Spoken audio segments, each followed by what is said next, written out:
సముద్రవసనే దేవి పర్వతాస్తన మండలే విష్ణుపత్ని నమస్తుభ్యం పాదస్పర్శం క్షమస్వ మే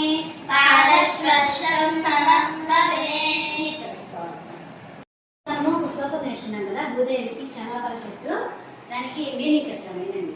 సముద్రవసనే దేవి అంటే సముద్రాలను వస్త్రంగా ధరించిన భూమాత, పర్వతస్థనే మండలే అంటే పర్వతాలను అలంకరించిన భూమాత, విష్ణుపత్ని, మా పాదాలను మీ పైన మోపుతున్నందుకు మమ్మల్ని క్షమించు అని క్షమాపణ అడుగుతున్నాం అన్నమాట భూమాతని.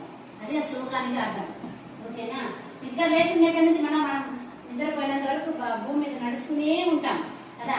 ఎవరైనా మన పక్కన వాడు కాలు పొరపాటును తగ్గుతుంది, రే ఏదని గుదిరేదని కాలు కనుక్కోపోతున్నావే అని అంటాడా లేదా? మనుషులకే మనకి కోపం వస్తే భూదేవికి ఎంత కోపం రావాలి? ఎంతమంది ఎన్ని వేల బస్సులు పోతున్నాయి, ట్రైన్లు పోతున్నాయి, లారీలు పోతున్నాయి. పాపం ఆమె ఎంత ఓపు గల తల్లి. కాబట్టి ఒక చిన్న క్షమాపణ చెప్తే సంతోషపడిపోతుంది అన్నమాట. ఓకేనా? అది ఆ శ్లోకానికి అర్థం. ఇది కూడా బాగా నేర్చుకోండి. ఓకే.